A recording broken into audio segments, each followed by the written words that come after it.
السلام عليكم ورحمة الله وبركاته.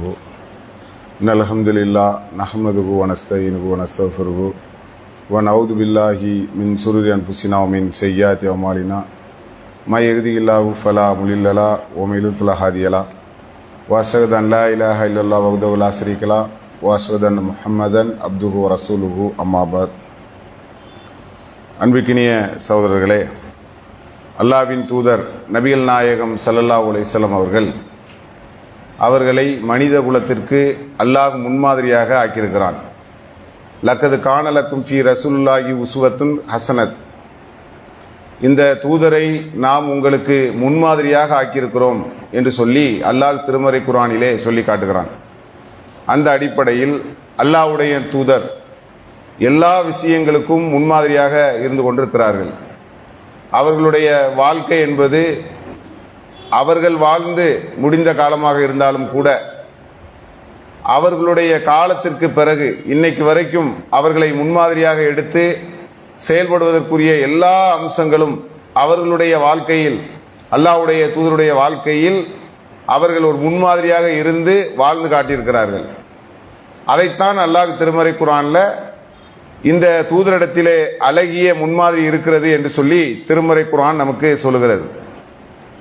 அதிலே அல்லாஹ்வினுடைய தூதரனுடைய ஆட்சி முறை அது ஒரு அழகிய முன்மாதிரியாக நமக்கு இருந்து கொண்டிருக்கிறது. நபிகள் நாயகம் ஸல்லல்லாஹு அலைஹி வஸல்லம் அவர்கள் ஒரு சாதாரண குடும்பத்தில் பிறந்து அவர்கள் ஒரு மிகப்பெரிய பொறுப்பை அடைந்து மிகப்பெரிய ஒரு ஆட்சியையும் செய்து நியாயமான நீதியான ஒரு ஆட்சியை அல்லாஹ்வுடைய தூதர் ஏற்படுத்தி இந்த உலகத்திற்கு சென்றிருக்கிறார்கள். இன்னைக்கு ஏராளமான ஆட்சிகள் உலகத்திலே நடந்து கொண்டிருக்கிறது. இந்த ஆட்சியாளர்கள் எல்லாம் இன்னைக்கு யாரெல்லாம் ஆட்சியில் உட்கார்ந்து கொண்டிருக்கிறார்களோ, இப்போ நீங்க தமிழ்நாடு என்று எடுத்துக்கொண்டால் இதுல சில பதவிகள்னு வரும், எம்எல்ஏ, எம்பி, அதே மாதிரி முதல்வர், உலக அளவில் எடுத்து கொண்டால் அதுல பிரதமர், இப்படின்னு சொல்லி இந்த ஆட்சி முறை என்பது சிறிய அளவில் இருந்து பெரிய அளவில் விரிவடைந்ததாக இருந்து கொண்டிருக்கிறது. இந்த ஆட்சிக்கெல்லாம் அல்லாஹ்வுடைய தூதர் ஒரு அழகிய முன்மாதிரியை உலகத்திற்கு ஏற்படுத்தி சென்றிருக்கிறார்கள். நபிகள் நாயகம் ஸல்லல்லாஹு அலைஹி வஸல்லம் அவர்கள் அவங்களுடைய வாழ்க்கையில் அவங்களுடைய ஆட்சி முறையும் இன்னைக்கு இருக்கக்கூடிய ஆட்சி முறையையும் நம்ம கொஞ்சம் சிந்திச்சு பார்த்தோம்னா, அல்லாஹ்வுடைய தூதர் எவ்வளவு ஒரு அற்புதமான ஒரு வாழ்க்கையை வாழ்ந்து ஒரு ஆட்சியை நிலைநாட்டி இருக்கிறார்கள் என்று சொல்லி நம்மளால பார்க்க முடியும். இப்ப இன்னைக்கு சமீபமாக உலகத்தில் பல போர்களை நம்ம கேள்விப்படுறோம். இந்த போர் என்பது இப்போ ஒன்றும் புதுசுலாம் கிடையாது. ரொம்ப காலமா போர் என்பது நடந்து கொண்டுதான் இருக்கிறது. அதற்கு முன்னதாக அல்லாஹ்வுடைய தூதருடைய காலத்தில் கூட ஏராளமான போர்கள் வந்ததாக நடந்ததாக திருமறை குர்ஆன் நமக்கு சொல்லி காட்டுகிறது. ஆனா இப்ப நடக்கக்கூடிய அந்த போர்கள் என்பது எப்படி நடக்கிறது, எதனால் நடக்கிறது அப்படின்னு நீங்க பாத்தீங்கன்னு சொன்னா, எல்லாமே பேராசையினால் தான் நடக்கிறது நம்ம பார்க்கிறோம். இப்ப ஆட்சியாளர்களுக்கே பேராசை. எப்படி ஒரு மனுஷனுக்கு பேராசை வருமோ, ஒரு தனி மனுஷன் பேராசைப்பட்டு அவன் என்ன செய்வான், அவன் மற்றவர்களுடைய பொருளாதாரத்தை எப்படி அபகரிக்கலாம், வாங்கிய கடனை திரும்ப கொடுக்காம எப்படி இழுத்தடிக்கலாம் அப்படின்னு சொல்லி அவனுடைய அந்த பேராசை என்பது பிறரினுடைய பொருளாதாரத்தின் மீது உள்ள அந்த ஆசை அவனை ஒரு தவறான ஒரு எண்ணத்தில் வழிநடத்தும். ஒரு ஆட்சியாளருக்கே பேராசை இருந்தால் அதைத்தான் இன்னைக்கு உலகம் சந்தித்துக் கொண்டிருக்கிறது. அவங்களுக்கு யார் யாருக்கு என்ன கொடுக்கப்பட்டிருக்கிறதோ, என்ன வளங்கள் கொடுக்கப்பட்டிருக்கிறதோ அது போதும் என்று ஒரு மனிதன் நினைத்தால் எந்த குழப்பமும் கிடையாது. ஆனா என்ன நினைக்கிறாங்கன்னு சொன்னா, அடுத்த நாட்டிலே என்ன இருக்கிறது, எண்ணெய் இருக்கிறது, என்ன இருக்கிறது, எண்ணெய் இருக்கிறது, வளமான எண்ணெய்கள் அங்கே இருக்கிறது, அப்போ நம்ம அது நமக்கு தேவைப்படுகிறது, கொள்ளையடிக்கலாம், அபகரிக்கலாம். அப்ப என்ன செய்யறது, ஒரு நாட்டின் மீது தேவையற்ற அநியாயமாக பல உயிர்களை கொலை செய்யக்கூடிய பொருளாதார அந்த ஆசையின் காரணமாக இன்னைக்கு ஆட்சியாளர்கள் ஒரு பெரிய பேராசையின் காரணமாக போர் செய்யக்கூடிய காட்சியை நம்ம பார்க்கிறோம். அப்ப அந்த பேராசை அவனை எங்க கொண்டு விடுதுன்னு சொன்னா, ஆயிரக்கணக்கான நூற்றுக்கணக்கான உயிர்களை கொலை செய்வதற்கு கூட அவன் தயங்குறது இல்லை. எதையாவது ஒன்ன நியாயங்கிற அடிப்படையில் பேசி நான் செய்யறதுதான் நியாயம், அதுல எந்த விதமான சமரசமும் கிடையாது என்று சொல்லி அந்த பேராசை ஒரு மனிதனை எவ்வளவு பெரிய வெறி கொண்டவனாக ஆக்குதுன்னு பாருங்க. அப்ப இஸ்லாமிய ஆட்சி என்ன, நபிகள் நாயகம் எப்படி வாழ்ந்தார்கள், அப்படி பேராசை பிடிச்சி. அல்லாஹ்வுடைய தூதருடைய காலத்திலையும் போர்கள்லாம் நடந்திருக்கு, பேராசைக்காக நடந்தது கிடையாது. அடுத்த நாட்டை அபகரிக்கணும், அங்க என்ன வளம் இருக்கிறது அதை சுரண்டி எடுக்கணும், அதை வளப்படுத்தி நம்ம பெரிய அளவில் நம்ம ஒரு வசதியான ஒரு நாடாக சவுதி அரேபியாவை உருவாக்கிடணும் அப்படிங்கிற மாதிரி எல்லாம் நபிகள் நாயகம் போர் செய்யல. அவர்கள் மீது அநியாயமாக போர் செய்யப்பட்டது, பதிலுக்கு போர் செய்தார்கள், அவ்வளவுதான். அப்படிதான் நீங்க இஸ்லாமிய வரலாற்றை நீங்கள் பார்க்க முடியும். நபிகள் நாயகம் அநியாயமாக எந்த ஒரு நாட்டிலேயும் போர் செய்யவில்லை, அவர்களின் மீது போர் திணிக்கப்பட்டது, அதனால் பதிலடி கொடுத்தார்கள். ஆனா இன்னைக்கு எப்படி அது நாடு எப்படி மாறி இருக்கிறது, கொஞ்சம் கூட என்ன செய்யறான்னா ஈவு இறக்கம் இல்லாம, ஒரு நாடுல எவ்வளவு வளம் இருந்தாலும் அது அவனுக்கு கொடுத்தது அல்ல, அவனுக்கு கொடுத்தது, நாம ஏன் ஆசைப்படணும் அப்படிங்கிற அந்த உளவியல் வருதா? அப்ப இறை தூதர் நபிகள் நாயகம் அவங்களுடைய ஆட்சி முறை என்பது மிக அற்புதமான ஒரு ஆட்சி முறையாக இருக்கிறது. அல்லாஹ் திருமறை குர்ஆன்ல ஒரு வசனத்தை சொல்லி காட்டுகிறான். குலில்லாஹும்ம மாலிக்குல் முல்கி தூத்தியல் முல்க மன் தஷாவு வ தன்சிவுல் முல்க மிம்மன் தஷாவு. அல்லாஹ் தன் நாடியவர்களுக்கு ஆட்சியை வழங்குகிறான், தன் நாடியவர்களிடமிருந்து ஆட்சியை பறிக்கிறான். இப்ப அல்லாஹ் யாருக்கு ஆட்சியை கொடுக்கிறானோ, யாருக்கு பொருளாதாரத்தை கொடுக்கிறானோ, யாருக்கு வளத்தை கொடுக்கிறானோ அதை அல்லாஹ் கொடுத்தது. நீ ஏன் ஆசைப்படுற, நீ ஏன் அதை அழிக்கணும்னு நினைக்கிற, நீ ஏன் அதை அபகரிக்கணும்னு நினைக்கிற? அதான் ஒரு பேச்சுக்கு ஒரு தமாசா பேசிக்கிட்டாங்க. நம்ம பஜ்ஜி சாப்பிடுறோம் இல்லையா, அதுல அந்த பேப்பர்ல கொஞ்சம் எண்ணெய் வருது பாருங்க, அந்த எண்ணெயை கண்டா கூட அவனுக்கு என்ன வருது, பொறாம வருது. பேப்பர்ல இருக்கக்கூடிய எண்ணெய் கூட எப்படி சுரண்டி எடுக்கலாம் அப்படிங்கிற அளவுக்கு அவனுக்கு எண்ணெய் வெறி இருக்கிறது. அப்போ அதன் காரணமாகத்தான் இன்னைக்கு என்ன செய்யறாங்க, கடுமையான பேராசையின் காரணமாக, பொருளாதார ஆசையின் காரணமாக போர் நடக்கக்கூடிய காட்சியை நம்ம பார்க்கிறோம். அப்புறம் இஸ்லாம் எப்படி சொல்லுகிறது, அல்லாஹ் திருமறை குர்ஆன்ல அழகான ஒரு செய்தியை நமக்கு சொல்லி காட்டுகிறான். இந்த பொருளாதாரம் பேராசை நீங்க கொள்ளாதீங்க, பொருளாதாரத்தை திரட்டி அதை கணக்கிட்டுக் கொண்டிருக்கிறான். அல்லதி ஜமஅ மாலன் வ அத்ததஹ், அவன் பொருளாதாரத்தை திரட்டி கணக்கிட்டுக் கொண்டிருக்கிறான். எகுசபு அன்ன மாலகு அகலது, அது நிலைத்திருக்கும் என்று சொல்லி அவன் நினைத்துக் கொண்டிருக்கிறான். கல்லா யுன்பிதன்ன ஃபில் ஹுத்தமா, அப்படி அல்ல, அவன் ஹுத்தமா என்று சொல்லக்கூடிய நெருப்பிலே அவன் வீசப்படுவான் என்று சொல்லி திருமறை குர்ஆன் நமக்கு சொல்லுகிறது. இப்ப அல்லாஹ் பொருளாதாரம் திரட்டுறதுல பிரச்சனை கிடையாது, அதுக்கு என்ன உண்டுமோ நீ திரட்டிக்கோ, ஆனா பேராசைங்கிறது கொள்ளாத. நீ ஏன் பேராசை கொள்ளுகிறாய்? நீ ஏன் அடுத்தவர்களுடைய வளத்தின் மீது ஆசைப்படுகிறாய்? அதை திருமறை குர்ஆன் எப்படி சொல்லுதுன்னு சொன்னா, நீ பொருளாதாரத்தை திரட்டுகிறான், அதை கணக்கிட்டு செய்கிறான், எனக்கு அது இருக்கு இது இருக்கு, ஏராளமான சொத்து சுகங்கள் இருக்குது, என்னுடைய இறப்புக்கு பிறகு என் வாரிசுக்கு நிலையான வருமானம் இருக்கிறது அப்படின்னு சொல்லி கணக்கிட்டுக் கொண்டிருக்கிறான். அது தன்னை நிலைவர செய்யும் என்று நினைக்கிறான்.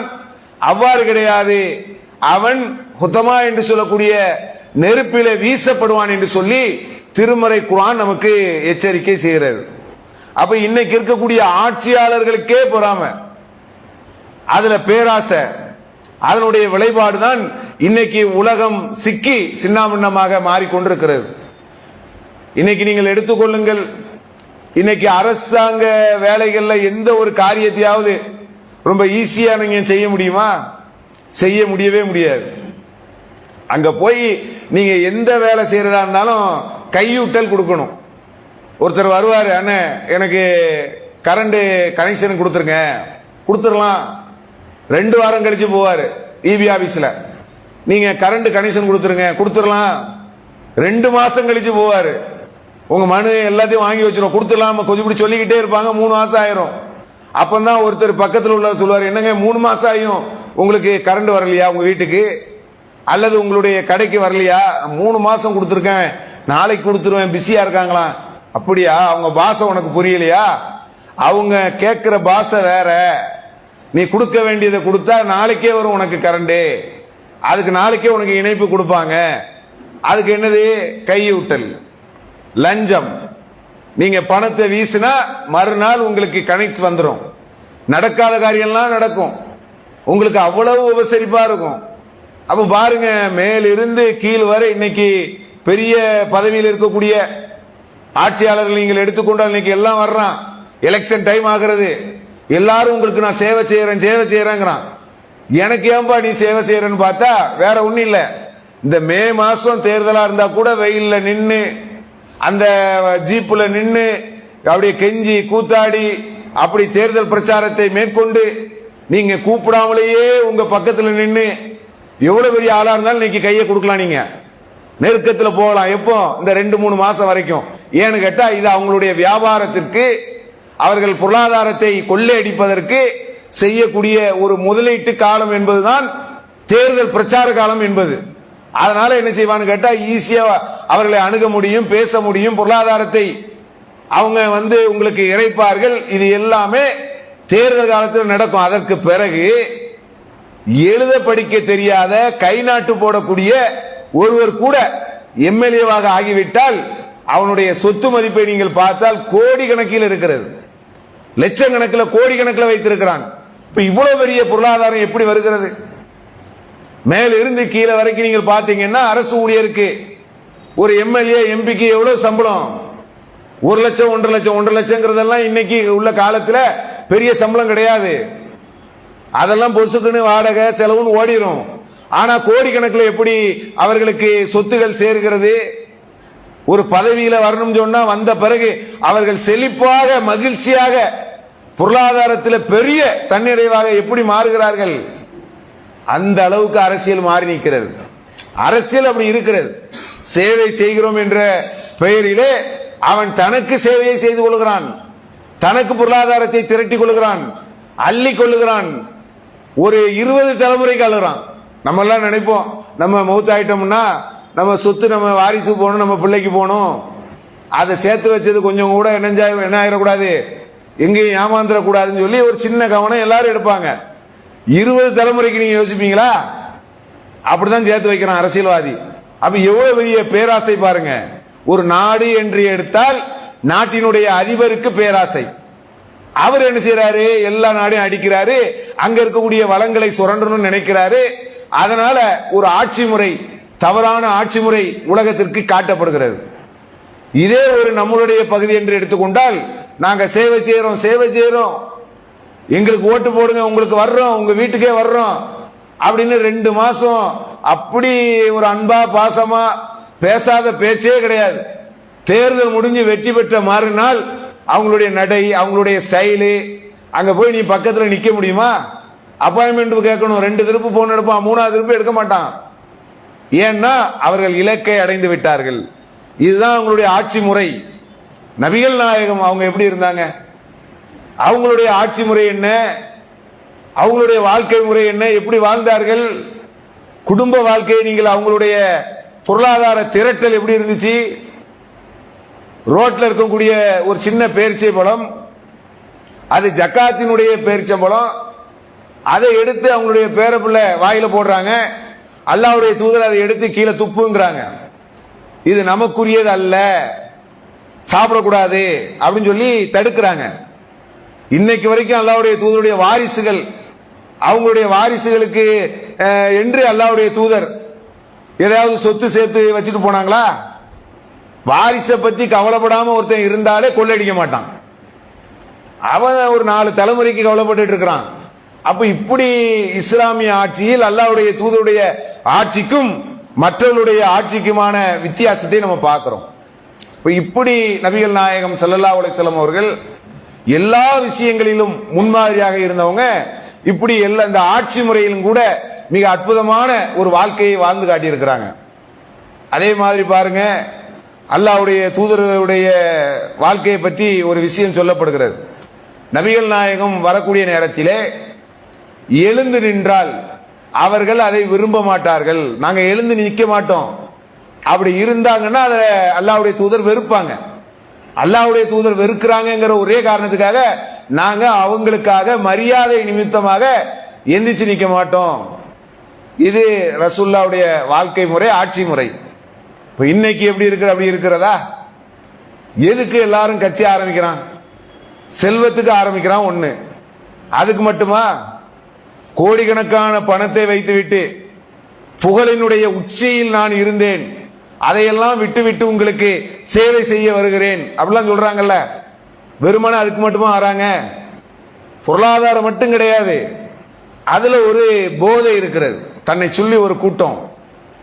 அப்படி நம்ம நடக்கும் போதும் போகும்போதும் வண்டியில ஏறும் போதும், அப்புறம் நம்ம ஒரு முக்கிய பொறுப்பு வந்துட்டோம்னா முன்னால 10 காரு, பின்னால 10 காரு, முன்னால 10 போலீஸ், பின்னால 10 போலீஸ். அப்புறம் நம்ம எங்கேயாவது ஒரு வரவேற்பு போறோமா, ஒரு மேடைக்கு போறோமா, 220 பேர் இருந்தான்னா 20 பேர் நமக்கு எந்திப்பான். முன்னால ஒரு தலைவர் இருந்தாரு, அவரு ஒரு மேடையில ஏறக்கூடிய நேரத்தில் அவரு கொஞ்சம் வயசான ஆளு, மேலே ஏறும்போது எல்லாரும் என்ன செய்வாங்கன்னா எந்திப்பாங்க. அப்புறம் அவரு உட்காரு, எல்லாரும் உட்காருவாங்க. அப்புறம் அவரு தன்னுடைய சுயதேவம் இருக்குல்ல, அது கழிக்க எங்கனாவது போறேன்னா அப்புறம் எந்திப்பாங்க. இப்படி இந்த புகழ் போதை, தனக்காக ஒருவர் எந்திக்கணும் அப்படிங்கிற அந்த ஒரு நோய் இருக்கு பாருங்க, மனநோய். தன்னை மதிக்கணும், தன்னை புகழினுடைய உச்சியில கொண்டு வைக்கணும், தனக்கு ஒரு கிரீடம் கொடுக்கணும், தனக்கு ஒரு பவள விழா எடுக்கணும், தனக்குன்னு ஒரு சிவப்பு கம்பளம் விரிக்கணும், இப்படிங்கிற அந்த நோய் இருக்கு பாருங்க. இதையும் சில பேருக்கு அந்த ஆட்சியில இருக்கணுங்கிற ஆசை இருந்துகிட்டே இருக்கும். அதனால தான் என்ன செய்கிறார்கள், எத்தனை ஒரு ஆட்சியில இருக்கிறாங்க, அநியாயம் பண்றான், அக்கிரமம் பண்றான், மறுபடியும் ஆட்சிக்கு வரணும்னு துடிக்கிறான், துடிக்கிறான், மறுபடியும் வந்துடுறான். ஏன் தெரியுமா வந்துடுறான்? மறுபடியும் என்னன்னு கேட்டா, அங்க எப்படி வந்தால் எப்படி அடைந்தால் இந்த ஆட்சியை தக்க வைக்க முடியும் என்பதற்காக எல்லாத்தையும் விலை கொடுத்து வாங்குறான். யாரா இருந்தாலும் சரி விலை கொடுத்து வாங்குறான், அநியாயம் பண்றான், அக்கிரமம் பண்றான். அப்போ நபிகள் நாயகம் எப்படி இருந்தாங்க பாருங்க. அவங்களுக்கு அல்லாஹ் கொடுத்ததுன்னு நம்புறாங்க. இது என் இறைவன் கொடுத்தது, நானா எடுத்துக்கிட்டது கிடையாது, எனக்கு இந்த ஆட்சி தேவையில்லை, மக்களுக்கு சேவை செய்யணும், அவ்வளவுதான். ஒரு ஆட்சியாளராக இருந்தா நபிகள் நாயகம் அதை எப்படி உருவாக்குறாங்க பாருங்க. ஒரு கடன் இருக்கிறதுன்னு வைங்க, அல்லாஹ்வுடைய தூதர் ஆட்சியில வந்தா எப்படி நடத்துவாங்க? முதல்ல கடன் இல்லாத ஒரு நிலையை உருவாக்கணும்னு ஆசைப்படுவாங்க.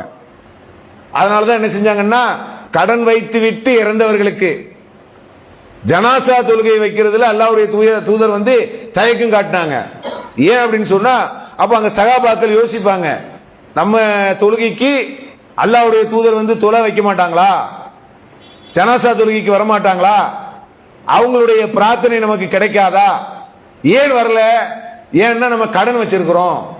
அப்ப இந்த கடனை யாராவது பொறுப்பேற்பார்களா? அப்ப பொறுப்பேற்கக்கூடிய வகையில் கடன் வைத்திருக்கிறோமா? ஒரு 50 கோடியை கடன் வச்சுக்கிட்டு இறந்துட்டோம்னா, மௌத்தாயிட்டோம்னா யாரு பொறுப்பேப்பா? பெத்த பிள்ளை கூட கேட்க மாட்டான். இப்ப மௌத்தானா எல்லாரும் கேட்பாங்க. சில மூத்து வீடுகளில் பார்க்கிறோம், என் தந்தை ஏதாவது உங்களுக்கு வாழக்கூடிய காலகட்டத்திலே ஏதேனும் கடன் வைத்திருந்தால் சொல்லுங்க மக்களே அப்படின்னு சொல்லி அந்த இடத்துல மகன் கேட்கிறார். கேட்கும் போது நான் ஒருத்தர் கையை தூக்குறாரு, என்னப்பா உன் தந்தை எனக்கு 2 கோடி ரூபாய் கடன் தரணும். இவர் தலையை கொஞ்சம் சொல்லுவார், 50,000 1 லட்சங்கிற கணக்குல தான் கேட்டது. அங்க 5 கோடி 10 கோடின்னு கையை தூக்கிட்டாங்கன்னா அப்ப யோசிக்கணும். அது மாதிரி எல்லாம் இல்லாத அளவுக்கு அல்லாஹ்வுடைய தூதர் தன்னிறைவாக கடன் இல்லாத ஒரு நிலையிலே ஒரு சமுதாயம் வாழ வேண்டும் என்ற அடிப்படையிலே ஒரு ஆட்சி முறையை அல்லாஹ்வுடைய தூதர் நடத்தி காட்டியிருக்கிறாங்க, வாழ்ந்து காட்டியிருக்கிறாங்க. எவ்வளவு ஒரு எளிமை! இறை தூதரை பார்க்கக்கூடிய காலகட்டத்திலே ரொம்ப எளிமையான முறையில் பார்க்கலாம். சபையில் இருக்கும்போது உங்களிலே முகமது யார் அப்படின்னு கேட்கக்கூடிய அளவிலே அல்லாஹ்வுடைய தூதர் இருந்தாங்க. இன்னைக்கு அப்படி இருக்கிறார்களா ஆட்சியாளர்கள்? எளிமையா அணுக முடியுமா? எளிமையா பார்க்க முடியுமா? எளிமையான ஒரு தோற்றத்திலே இருக்கிறார்களா? ஒரு முறை அல்லாஹ்வுடைய தூதர் அவங்களுடைய படுக்கை அதுல படுத்ததின் காரணமாக அவங்களுடைய முதுகுகளிலே அப்படியே அதனுடைய தடம் தெரிகிறது. இப்ப சகாபாக்கள் கேட்கிறாங்க, அல்லாஹ்வுடைய தூதரே, இன்னென்ன ஆட்சியாளர்கள் மன்னர்கள் எல்லாம் இவ்வளவு சுகபோகமா வாழ்ந்து கொண்டிருக்கிறார்கள், நீங்கள் ஏன் இப்படி இருக்கிறீர்கள்? உங்களுக்கு நான் இதை விட ஒரு அற்புதமான ஒரு படுக்கையை ஏற்படுத்தி தரட்டுமா கேட்கிறார்கள். அதுக்கு அல்லாஹ்வுடைய தூதர் சொல்றாங்க, அல்லாஹ் அவர்களுக்கு இவ்வுலகையும் நமக்கு மறுமையும் தரவில்லையா? எப்படி பாருங்க ஆட்சியாளர்களுடைய அந்த தரமான அல்லாஹ்வுடைய தூதருடைய பதிலை பாருங்கள். அல்லாஹ் அவர்களுக்கு இவ்வுலகையும் நமக்கு மறுமையும் தரவில்லையா? அவன் உலகத்தில் தானே அனுபவிப்பான். என்ன சுகத்தை அனுபவிச்சாலும் அவனுக்கு லிமிட் இருக்கு. என்ன சுகத்தை நீ என்ன வேணும், அன்லிமிட் சாப்பாடுங்கிறான் இல்லையா? அன்லிமிட் சாப்பாடுன்னு சொல்லி ஹோட்டலில் போய் உட்காந்து அன்லிமிட் சாப்பிட்டுட்டு வயிறு வடிக்க வர முடியும்? அதுக்கு லிமிட் இருக்கா இல்லையாங்க? தெரிஞ்சுக்கிட்டு தான் அன்லிமிட்டுங்கிறான். இவரு அன்லிமிட் சாப்பாடுனோட இங்க சாப்பாடு அன்லிமிட், எவ்வளவு வேணாலும் சாப்பிடலாம். எவ்வளவு சாப்பிடுவ? அதுக்கு லிமிட் இல்லையா? வயிறு வெடிக்கிற வரைக்குமா சாப்பிட முடியும்? தெரியும் நீ உனக்கு அதுக்கு ஒரு லிமிட் இருக்குன்னு. அதே மாதிரிதான் இந்த உலகத்திலே இணை வைப்பாளனுடைய மகிழ்ச்சிக்கு ஒரு லிமிட் இருக்கிறது. ஆனால் ஒரு மூமினுடைய மகிழ்ச்சி மறுமைக்கு லிமிட்டே கிடையாது. அதை தர்றேன்னு அல்லாஹ் உனக்கு வாக்குறுதி கொடுத்திருக்கா, நீ ஏன்பா கவலைப்படுற? மக்களுக்கு சேவை செய்வதற்கு தான் ஆட்சி, அதுக்கு தான் ஆட்சியாளர்கள். தன்னுக்கு சேவை, தன்னை வலைப்படுத்த, தன்னுடைய பெருமைக்கு ஆட்சியாளர்கள் கிடையாது என்று சொல்லி நபிகள் நாயகம் எவ்வளவு அற்புதமான ஒரு அழகிய முன்மாதிரி வாழ்க்கையை வாழ்ந்திருக்காங்கன்னு பாருங்க. அதே மாதிரி பாருங்க அல்லாஹ்வுடைய தூதர் அவங்களுடைய போதனைகள், அவங்க ஒரு ஆட்சியாளராக இருந்தா எவ்வளவு ஒரு பக்குவமான ஒரு சமுதாயத்தை அவங்க உருவாக்குவாங்க. அதே ஆட்சி முறை இருந்தா உருவாக்கலாம். ரசூலுல்லாஹ் சொல்றாங்க, நீங்கள் கன்னங்களில் அடித்து விளையாட, அதாவது முகத்தில் அடிச்சு விளையாடாதீங்கிறாங்க ரசூலுல்லாஹ். அப்ப இதை கேட்கும் போது நமக்கு தோணும், முகத்தை அடிச்சு யார் விளையாடுவா? நமக்கு அப்படி தோணும். அந்த காலத்துல இந்த ஹதீஸெல்லாம் நீங்க கேள்விப்பட்டீங்கன்னா, முகத்தில் அடிச்சுலாம விளையாடுவாங்க. நம்ம என்ன விளையாடுவோம்? கிரிக்கெட் விளையாடுவோம், பந்து விளையாடுவோம், அதே மாதிரி வேற சின்ன சின்ன குட்டி குட்டி விளையாட்டுகள்லாம் விளையாடுவோம். முகத்தில் அடிச்சு விளையாடுவாங்களா? அது அப்படி விளையாண்டா கூட அந்த விளையாட்டை யாராவது சமூகம் அங்கீகரிக்குமா அப்படின்னு நினைப்போம். நீங்க சமீபமாக இந்த வளர்ச்சி அடைந்த காலகட்டத்தில் நம்முடைய அந்த முகநூல் இது மாதிரி வாட்ஸ்அப் இதுல வரக்கூடிய யூடியூப்ல வரக்கூடிய அந்த வீடியோக்களை அதை பார்க்கக்கூடிய நேரத்திலே வெளிநாடுகளில் இந்த விளையாட்டு நடக்கு, முகத்தை அடிக்கிறது. நான் சொல்றது குத்துச்சண்டை இல்ல, அதுவும் மார்க்கத்தில் தடுக்கப்பட்டதுதான். குத்துச்சண்டைங்கிறது, குத்துச்சண்டை, மல்யுத்தம், தூக்கி போடுறது, இப்படி உடல் ரீதியாக டேமேஜ் பண்ணக்கூடிய விளையாட்டுகளை இஸ்லாம் தடை செய்கிறது. அதுலயும் பாருங்க, பர்டிகுலர் முகத்தை அடிக்கிறது, அப்படி ஒரு விளையாட்டு இருக்கு. எதிர்த்தாப்புல ஒருத்தர் இருக்காரு, எதிர்த்தாப்புல ஒரு ஆண் இருக்கிறாங்க, எதிர்த்தாப்புல இன்னொரு ஆண் இருக்கிறாரு. அவர் என்ன செய்வாருன்னா, கயிறை வச்சுக்கிட்டு ஓங்கிட்டு பட்டார்னு இதுல ஒரு அடி அடிப்பார். அடிச்ச உடனே அந்த போட்டியாளர், எதிர் போட்டியாளருக்கு வாயில இருந்து அப்படியே ரத்தம் கட்ட கட்ட கட்ட கட்டன்னு வரும். தலை ஒரு பக்கம் அப்படியே சுத்தும், தலையை பிடிப்பாங்க, லேசா சாஞ்சி கீழே விழுற மாதிரி போவாரு. சில பேர் விழுந்துருவாங்க, விழுந்தா தோல்வி. விழுற மாதிரி வந்தோடனே கீழே 2 பேர் இருந்து அதை பிடிச்சிட்டு இருப்பான். உடனே பதிலுக்கு அடுத்து இவங்க பலார்னு ஒரு அடி அடிச்சா பல்லு கூட விழுந்துரும். அப்படி ஒரு கொடூரமான விளையாட்டு நடந்து கொண்டிருக்கிறது. அதை சுத்தி எல்லாரும் கை தட்டிட்டு இருக்கான், பாக்குறான், ரசிக்கிறான். என்ன அற்புதமான அடி அடிச்சாம் பாரு அடி அப்படிங்கிற மாதிரி. அப்போ இஸ்லாமிய ஆட்சி முறை, இறை தூதர் நபிகள் நாயகம் அவங்கெல்லாம் இந்த காலகட்டத்தில் இருந்திருந்தால், அல்லது அவர்களுடைய காலத்தில் அவங்களுடைய ஆட்சியிலே இது மாதிரி விளையாட்டுகள் இருந்தால் நடக்குமா? இன்னைக்கு ஏன் அது தடுக்கப்படலை, ஏன் தடுக்க முடியல? ஏன் என்று சொன்னால் இஸ்லாம் இல்ல, ஆட்சியாளரிடத்திலே சரியான பார்வை இல்ல. விளையாட்டில் கூட எப்படி விளையாடணும் என்று இறை தூதர் சொல்லி தந்திருக்கிறான, இதை விட எப்படி ஒரு அற்புதமான ஒரு ஆட்சி முறையை அல்லாஹ்வுடைய தூதர் உலகத்துக்கு காட்டியிருக்காங்க. நீங்க பாருங்க, எவ்வளவு அற்புதமாக அவங்க தொலைநோக்கு பார்வையோட அல்லாஹ்வுடைய தூதருடைய அந்த போதனைகள் இருந்திருக்கு. நீங்க பாருங்க, என்னைக்கோ சொன்னது அதையெல்லாம் இன்னைக்கு நம்ம பார்க்கிறோம். அப்படி அல்லாஹ்வுடைய தூதருடைய ஆட்சி என்பது அற்புதமான ஒரு வழிமுறையாக, முன்மாதிரியாக இந்த உலகத்தில் இருந்து கொண்டிருக்கிறது என்று சொல்லி என்னுடைய இந்த முதல் உரையை நிறைவு செய்கிறேன்.